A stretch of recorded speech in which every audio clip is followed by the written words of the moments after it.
આમ આદમી પાર્ટીના ધારાસભ્ય ઉમેશ મકવાણાએ ગુજરાતના યુવાનોમાં જે ડ્રગ્સનું દૂષણ વધી રહ્યું છે તેને લઈને સરકાર પર પ્રહારો કર્યા. એમણે કહ્યું કે દિવસે ને દિવસે ગુજરાતમાં ડ્રગ્સ પકડાઈ રહ્યું છે, જેને લઈને એમણે ગૃહમંત્રી સમક્ષ આ વાત રાખી હતી અને વિધાનસભાના મેજ પર પણ એમણે આ વાત રાખી. ગુજરાતની અંદર છેલ્લા 2 વર્ષની અંદર 32,590 કિલોનું પ્રતિબંધિત ડ્રગ્સ પકડાણું છે, જેમાં બજાર કિંમત અંદાજે 5,000 કરોડ ઉપરની થાય છે. જ્યારે પંજાબ પોલીસ ગુજરાતની અંદર આવી અને સમગ્ર એક આખી ડ્રગ્સ બનાવતી ફેક્ટરીને ઝડપી લીધી, એના માલિકની ધરપકડ પણ કરવામાં આવી હતી.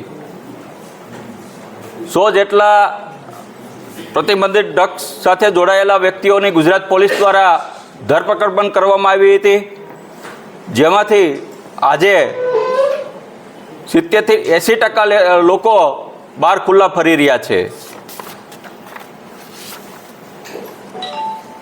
2 થી 3 વર્ષ પહેલાં ગુજરાતની અંદર 20,000 કરોડ કરતાં પણ વધારે ડ્રગ્સ અદાણી પોર્ટ ઉપર પકડાણું હતું.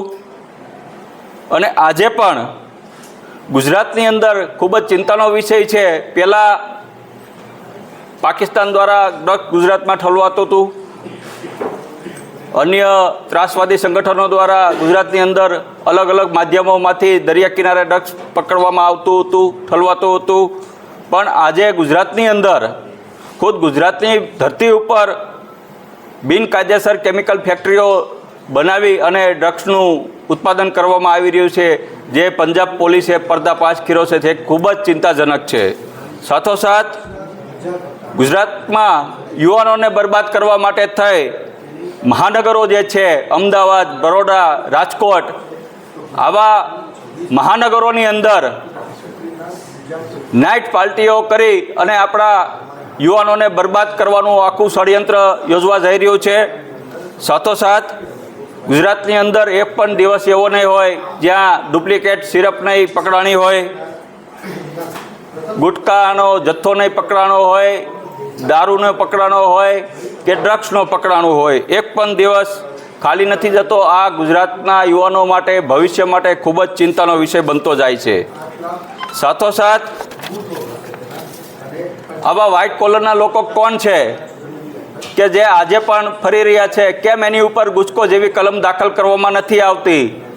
આજે પણ બોટાદનો લઠ્ઠાકાંડનો મુખ્ય આરોપી ખુલ્લો ફરી રહ્યો છે, જેણે 70 કરતાં વધારે લોકોના જીવ લીધા.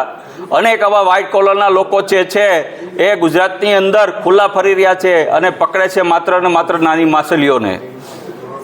ત્યારે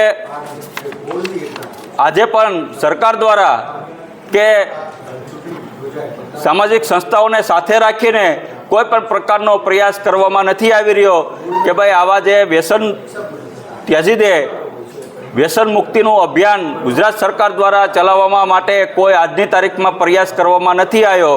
જો કદાચ આવો પ્રયાસ કરવામાં આવે, ધાર્મિક સંસ્થાઓને સાથે જોડવામાં આવે, શૈક્ષણિક સંસ્થાઓને સાથે જોડવામાં આવે અને જો ગુજરાતની અંદર આવો સરસ મજાનો પ્રયાસ કરવામાં આવે કે જેથી કરીને આપણા ગુજરાતનું યુવા ધન છે એ વ્યસન મુક્ત થાય, આવો ગુજરાત સરકારે હજી સુધી પ્રયત્ન કરવામાં નથી આવ્યો. અને મીડિયાના મારફત એ પણ હું એક લોકોને માહિતગાર કરવા માગું છું કે આપણા બાળકોને વ્યસન મુક્ત કરવા માટે થઈ આપણે પણ પ્રયત્ન કરવો પડશે. સાથોસાથ સરકારે પણ પ્રયત્ન કરવો પડશે અને દરેકે દરેક મારા સાથી ધારાસભ્યોએ પણ પ્રયત્ન કરવો પડશે.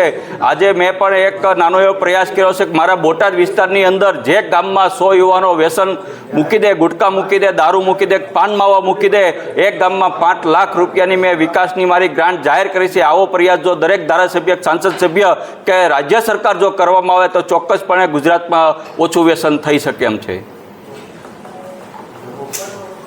સરાહનીય કામગીરી છે. નહીં, સરકારે જે ગૃહની અંદર માનનીય ગૃહમંત્રી દ્વારા જે આંકડા આપવામાં આવ્યા છે, આ એ જ આંકડા મેં તમને રજૂ કરવામાં આવ્યા છે કે ભાઈ ગુજરાત સરકારે પોતે સ્વીકાર્યું છે કે ભાઈ 32,590 કિલો ગુજરાતની અંદર પ્રતિબંધિત ડ્રગ્સ ઝડપાણો હતો. એમાં ડ્રગ્સ હોય, ગાંજો હોય વગેરે, અને જેની કિંમત 5,338 અંદાજિત કિંમત જે થાય છે. સાહેબ, આ તો પકડાયેલાની કિંમત છે એટલે સરકાર પોતાની પીઠ થપથપાવતી હશે. તમને લાગે છે કે એનાથી 3 ગણો તો બજારમાં વપરાઈ ગયો માલ? ચોક્કસપણે આજે મેં તમને કીધું એમ મહાનગરોમાં નાઇટ પાર્ટીઓ થતી હોય છે, જે પહેલાં મુંબઈને એવા શહેરોમાં થતી. આજે એ દૂષણ અત્યારે આપણા ગુજરાતમાં જોવા મળી રહ્યું છે, આપણા અમદાવાદમાં જોવા મળી રહ્યું છે. આ નાઇટ પાર્ટીઓના નામે ડ્રગ્સ, ગાંજો વગેરે આ પાર્ટીઓમાં યુવાનોમાં નશો થતો જોવા મળે છે. એટલે આમાં પણ હું મીડિયાના માધ્યમથી માંગ કરું છું કે આવી નાઇટ પાર્ટીઓ ઉપર ગુજરાતની અંદર પ્રતિબંધ મૂકવામાં આવે. પતી ગયું?